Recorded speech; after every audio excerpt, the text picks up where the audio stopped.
اور ہم لوگوں کو ہر مجلس میں حاضر باش رہ کر ہر آنے والے عالم دین کی بات کو سننا چاہیے اور پھر یہ نیت ہماری ہونی چاہیے کہ جو بھی دین کی بات، قرآن کریم کی بات، احادیث کی بات یہاں کہی جائے گی، بیان کی جائے گی، اس پر ہم عمل بھی کریں گے۔ یہ نیت ہم سب کی ہونی چاہیے، سنانے والوں کی بھی اور سننے والوں کی بھی، کہ اللہ تعالی ہمیں عمل کی توفیق عطا فرمائے۔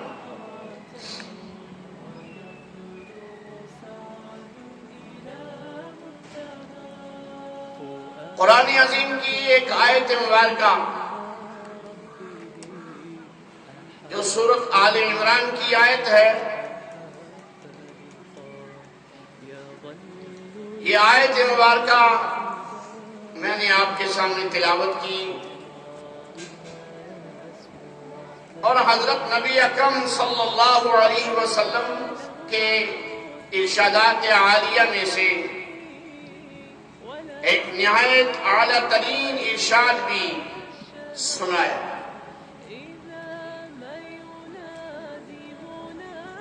اپنے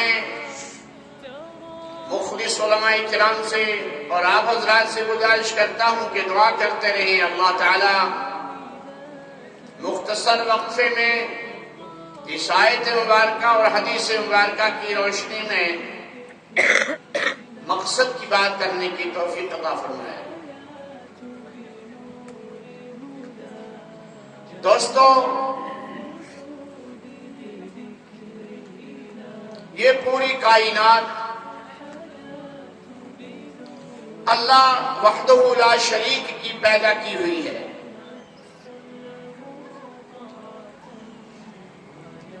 اس پوری کائنات میں اللہ ذوالجلال والاکرام ہی کی حکمرانی، اسی کی ربوبیت،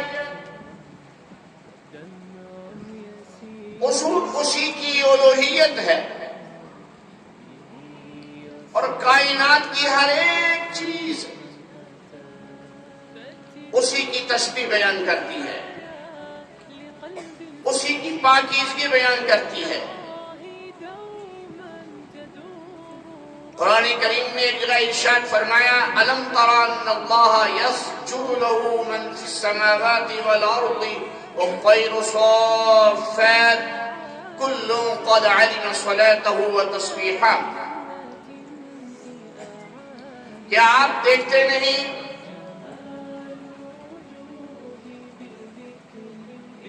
کہ جو کچھ بھی آسمانوں میں ہے اور جو کچھ بھی زمینوں میں ہے، وہ ساری کی ساری مخلوق اللہ ہی کے سامنے سجدہ ریز ہو رہی ہے،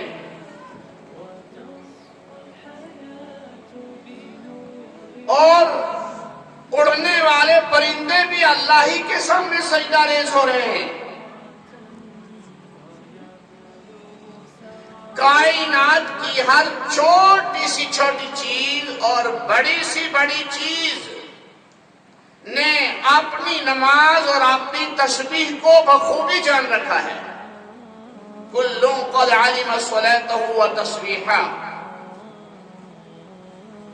پھر فرمایا واللہ علیم بما یفعلون، اور اللہ کی ذات علم رکھتی ہے جو کچھ وہ کر رہے ہیں، اس کا علم ہے اللہ کی ذات کو۔ وہ اللہ کی ذات کی تسبیح کیسے بیان کرتے ہیں، کس قدر بیان کرتے ہیں، کتنی بیان کرتے ہیں، کب تسبیح بیان کرتے ہیں، اس کا علم اللہ کی ذات کو پورا ہے۔ اللہ علیم بما یفعلون۔ اس کے آگے فرمایا وَلِلَّهِ مُلْكُ السَّمَاوَاتِ وَالْأَرْضِ وَإِلَى اللَّهِ الْمَصِيرُ۔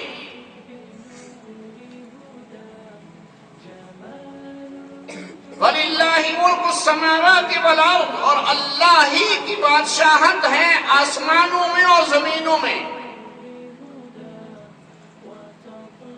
آسمانوں کو چلانے والا اللہ، زمینوں کو چلانے والا اللہ، زمینوں سے کام لینے والا اللہ، آسمانوں سے کام لینے والا اللہ۔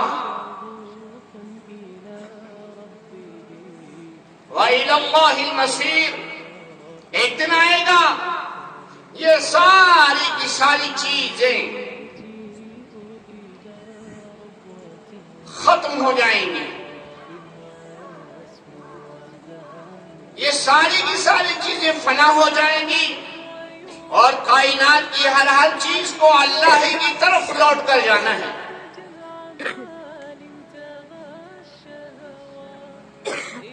سورہ بنی اسرائیل میں آیت آئی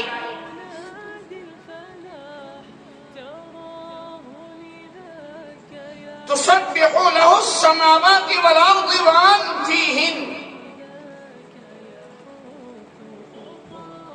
الگ انداز سے آیت کو بیان کیا اور مفہوم وہی، تسبح له السماوات والارض ومن فيهن، جو کچھ بھی آسمانوں میں ہے اور جو کچھ بھی زمینوں میں ہم نے بنایا ہے، یہ ساری کی ساری مخلوق اللہ کی پاکی اس کی بیان کر رہی ہے۔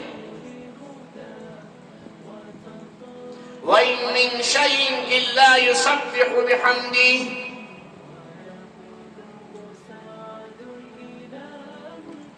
اور کائنات کی کوئی بھی چیز ایسی نہیں جو اللہ تعالی کی تسبیح اس کی حمد کے ساتھ بیان نہ کرتی ہو، اس کی تعریف کے ساتھ، اس کی توصیف کے ساتھ، اس کی کبریائی کے ساتھ، اس کی ثنا میں لگی ہوئی، اس کی تعریف میں لگی ہوئی۔ وَلَكِن لَّا تَفْقَهُونَ تَسْبِيحَهُمْ،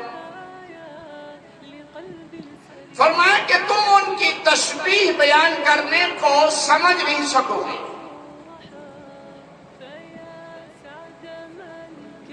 یہ پہاڑ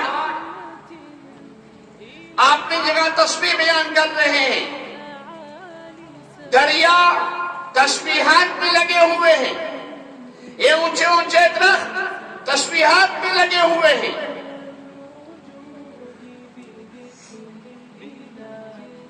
جتنی بھی مخلوق ہے وہ چیر پھاڑ کرنے والی ہو، وہ گھاس جن کے کھانے والی ہو، وہ اڑنے والی ہو، وہ مخلوق اپنے پاؤں کے بل چلنے والی ہو، چوپائے ہوں، دو پائے ہوں، یا اپنے جسم کو گھسیٹ کر چلنے والے ہوں،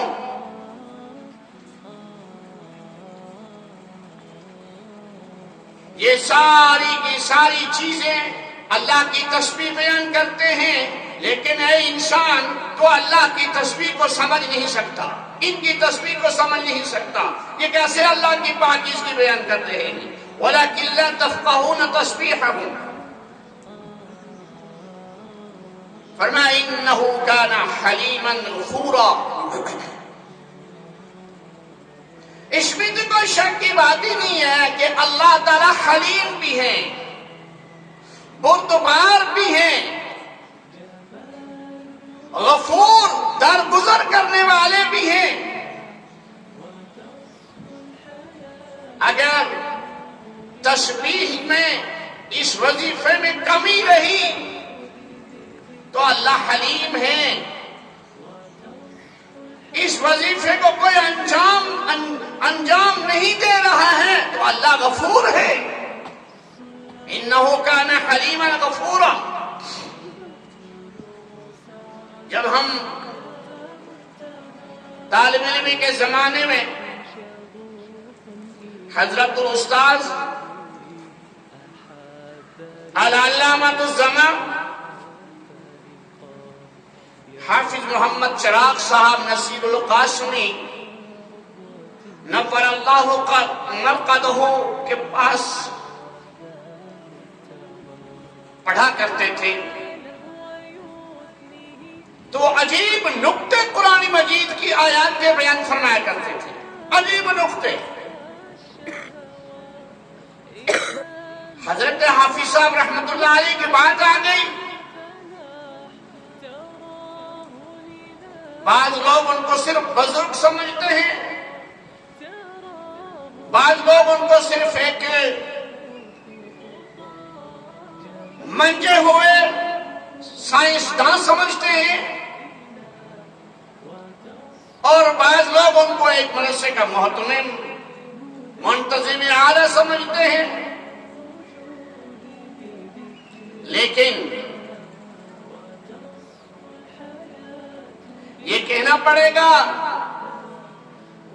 کہ حضرت علامہ چراغ رحمہ اللہ تعالی اپنے وقت کے اس قدر متبحر عالم تھے کہ آج تک ان کی مثال نہیں مل رہی ہے۔ وہ ہمارے اکابرین میں ایسی شخصیت تھے جس موضوع پر ضرورت پڑتی بولنے کی، بولنا شروع کرتے جیسے سمندر بہہ رہا ہے، دلائل دینے شروع کرتے تو معلوم ہوتا کہ ابھی کسی تفسیر کا مطالعہ کر کے آئے ہیں، سائنس کے اس مضمون پر مطالعہ کر کے آئے ہیں، ستاروں کی دنیا کی سیر کرواتے ہیں، چاند و سورج کی بات کرتے ہیں، پانیوں کی بات کرتے ہیں، سمندروں کی بات کرتے ہیں، چشموں کی بات کرتے ہیں، درختوں کی بات کرتے ہیں، گلستان میں چلے جاتے ہیں، وہاں پھول بوٹوں کی بات کرتے ہیں۔ سبحان اللہ، بڑے عجیب ذہن کے آدمی اور بڑے کھلے ذہن کے آدمی اور زبردست وسیع العلم آدمی تھے، اللہ ان کے درجات کو بلند کرے۔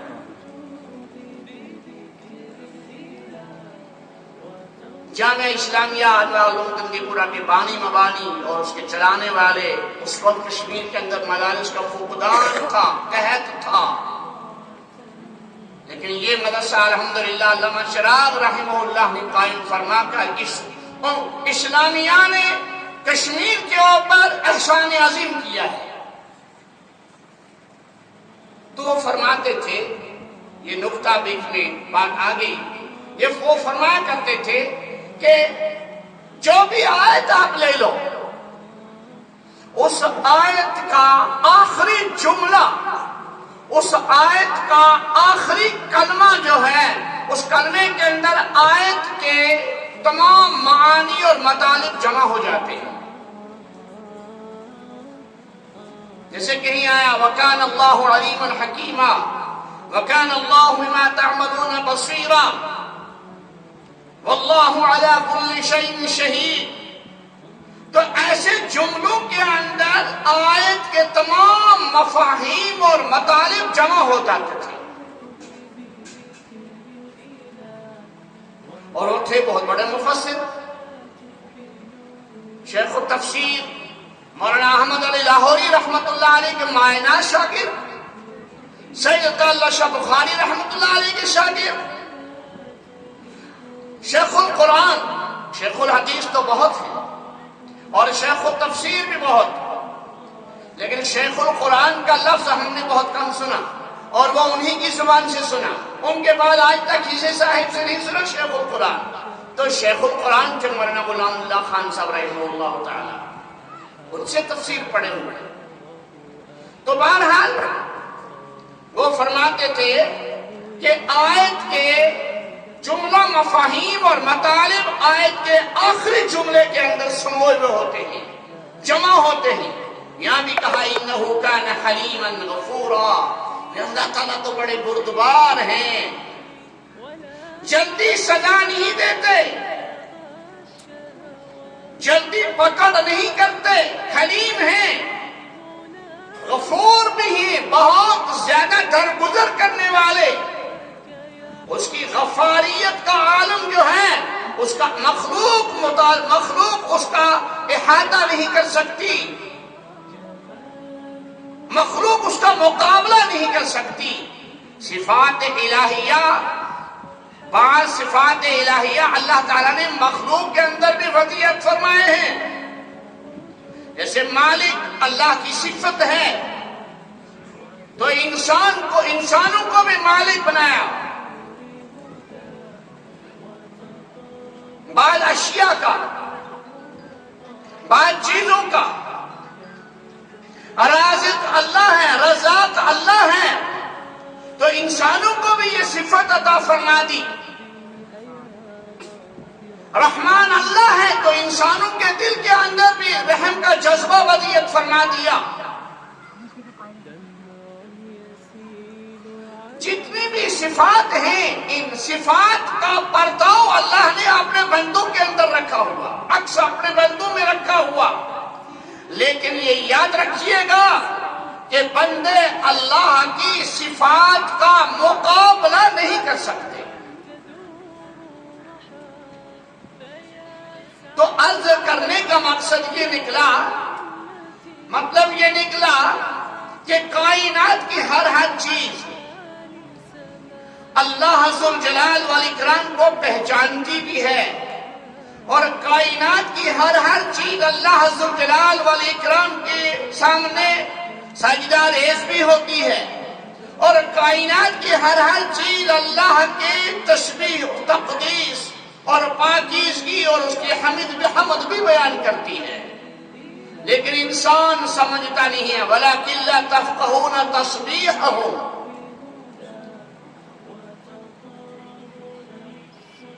جب انسان اللہ کا ذکر دائمی کرتا ہے، اللہ کی یاد دائمی کرتا ہے،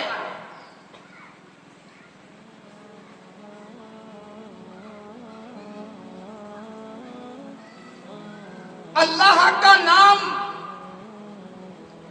سوتے جاگتے لیتا رہتا ہے، اللہ کا نام ہر وقت زبان پہ جاری رہتا ہے، اس وقت اللہ ذوالجلال والاکرام کی معرفت حاصل ہوتی ہے. جب اللہ کی معرفت حاصل ہوتی ہے، پہچان حاصل ہوتی ہے، پھر کبھی کبھی نظریں کھل جاتی ہیں، پردے اٹھ جاتے ہیں. جو ہماری نگاہوں کے سامنے پردے پڑے ہوئے ہیں، یہ پردے ہٹ جاتے ہیں اور مخلوق ذکر کرتے ہوئے ملتی ہے، مخلوق تسبیح کرتے ہوئے ملتی ہے. یہ بات بزرگوں کے متعلق آیا ہے. استنجا کرنا چاہتے ہیں، لیکن پانی کو دیکھتے ہیں کہ پانی اللہ کا ذکر کر رہا ہے، پانی اللہ کی یاد میں مصروف ہے.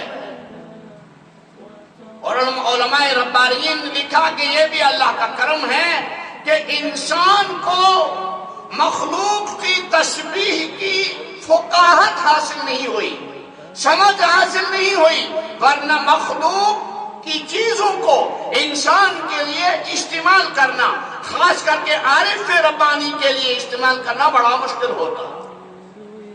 یہ اللہ کا بہت بڑا کرم ہے کہ اللہ نے اس راز کو مخفی رکھا.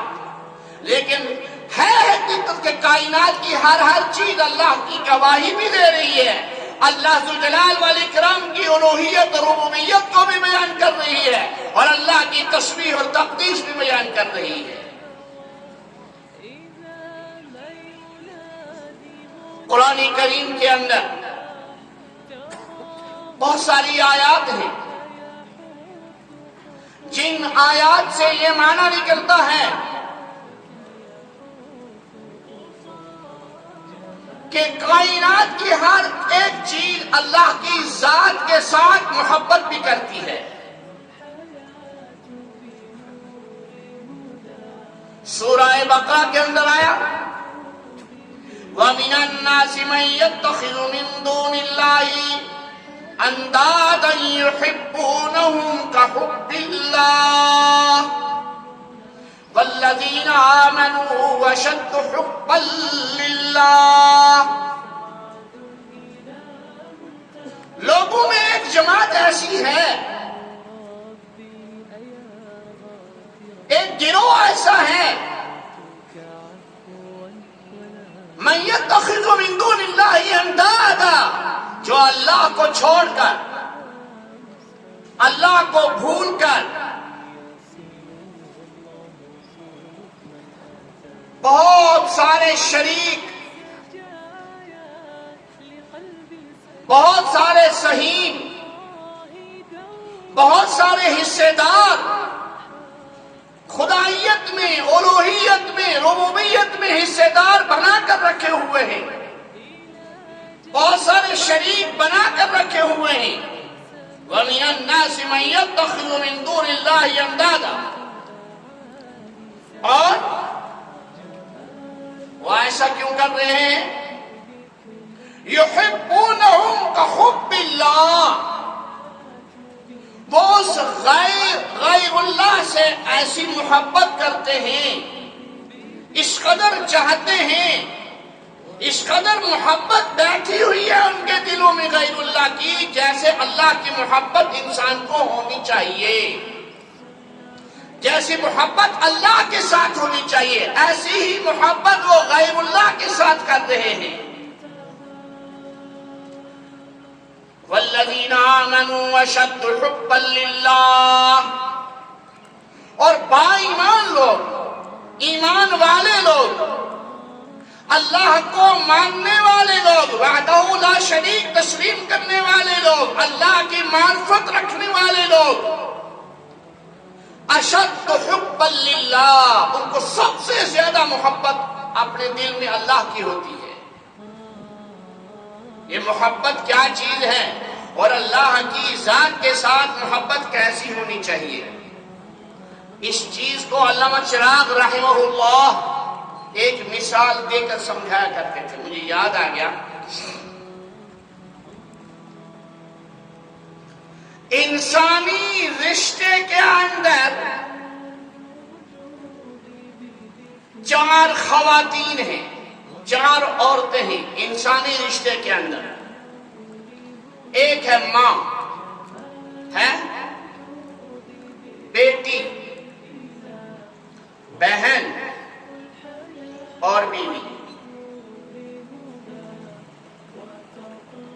ماں، ہاں، بیٹی، بہن، بیوی. سفر سے آ رہا ہے نوجوان بیٹا،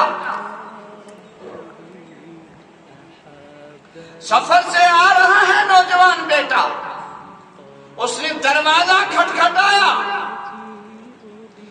اماں گیٹ پہ چلی گئی، پہنچ گئی، اور میں صدقے میں قربان، تیرے آنے پر تیرا انتظار تھا، تیری راہوں کو تک رہی تھی. گلے لگاتی ہے، بوسے دیتی ہے، چومتی ہے اور اندر تک لے جاتی ہے. بیٹی آتی ہے، وہ بے تحاشا گلے کے ساتھ چپک جاتی ہے اور بے تحاشا محبت کا اظہار کرتی ہے. میرے ابا جان، میرے ابا جان، میرے ابا جان، میرے بھائی جان، میرے بھائی جان. یہ آتی، یہ بیٹی کہتی ہے میرے ابا جان، اور گلے کے ساتھ چمٹ جاتی ہے. وہ بھی چہرے پہ بوسے دیتی ہے. سمجھنا اس مثال کو اور متوجہ رہنا، سمجھنا. اس کی، وہ بھی اپنی محبت کا اظہار کرتی ہے، ماں بھی اپنی محبت کا اظہار کرتی ہے. بہن آتی ہے، بہن بھی اپنی محبت کا، اپنے جذبات کا اظہار کرتی ہے. بیوی نہیں آتی. بیوی آتی ہے؟ نہیں. بیوی گلے لگاتی ہے؟ نہیں. بیوی چومتی چاٹتی ہے؟ نہیں. کیوں بھائی؟ یہ تینوں آئی، انہوں نے اپنی محبت کا اظہار کیا. ماں کی محبت کے ساتھ شریک بہن، بہن کی محبت کے ساتھ شریک بیٹی، یہ تینوں محبت میں شریک ہیں، یہ تینوں محبت میں شریک ہیں، لیکن بیوی ان محبتوں میں شرکت نہیں کرتی۔ بیوی کی محبت کا الگ، بیوی کی محبت اور محبت کا مشاہدہ اور مظاہرہ الگ مقام پر ہوگا۔ اس کی محبت میں نہ ماں شریک ہے، اس کی محبت میں نہ بیٹی شریک ہے، اس کی محبت میں نہ بہن شریک ہے، تنہا وہ اپنے شوہر سے اظہار محبت کرتی ہے۔ یہ محبت اللہ کی اور بندے کی ہونی چاہیے کہ اللہ کے ساتھ بندے کو ایسی محبت ہو کہ بندے کی محبت میں کوئی غیر شریک، بندے کی محبت کرنے میں کوئی غیر شریک محبت ہی نہ ہو۔ سمجھ گئے؟ وَمِنَ النَّاسِ مَن يَتَّخِذُ مِن دُونِ اللَّهِ أَندَادًا يُحِبُّونَهُمْ كَحُبِّ اللَّهِ۔ لوگوں میں سے ایک جماعت، ایک پارٹی ایسی ہے جو اللہ کو چھوڑ کر محبت کرتے رہتے ہیں، الفت کرتے رہتے ہیں، جذبات محبت کا اظہار کرتے رہتے ہیں، اور وہ اللہ سے محبت ایسی کرتے ہیں کحب اللہ، جیسی محبت اللہ کی ذات کے ساتھ ہونی چاہیے۔ فرمایا نہیں والذین آمنوا اشد حبا للہ، با ایمان تو وہ ہیں، ایمان والا تو وہ ہے جس کی محبت میں، محبت الہی میں غیر شریک ہی نہ ہو، شرکت بلا شرکت غیر اللہ کی ذات کے ساتھ محبت، یہی محبت مطلوب ہے، یہی محبت مطلوب ہے۔ میں نے جو آیت پڑھی سورۃ آل عمران کی آیت، اس آیت کا ترجمہ ہے قل، اے میرے محبوب دو عالم صلی اللہ علیہ وسلم آپ فرما دیجئے ان کنتم تحبون اللہ، اگر تم اللہ سے محبت کرتے ہو، اگر تمہیں اللہ سے عشق ہے، اگر تمہیں اللہ سے محبت ہے، فاتبعونی، تم میری اتباع کرو، یحببکم اللہ، اللہ تم سے پیار کرنے لگیں گے، اللہ تم سے محبت کرنے لگیں گے، وَيَغْفِرْ لَكُمْ ذُنُوبَكُمْ، اور اللہ تمہارے گناہوں کو درگزر فرما دیں گے، مغفرت فرما دیں گے تمہارے گناہوں کی، وَاللَّهُ غَفُورٌ رَحِيمٌ، اور اللہ بہت زیادہ درگزر کرنے والا، بہت زیادہ رحم کرنے والا ہے۔ ٹھیک، یہ ترجمہ ہے آیت کا۔ جب حضرت رسول اکرم صلی اللہ علیہ وسلم نے اعلان نبوت فرمایا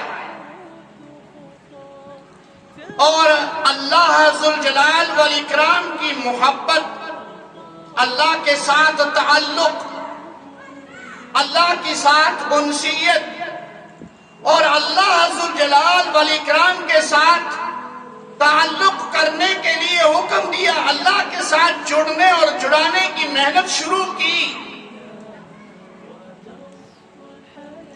تو اس وقت اہل کتاب میں سے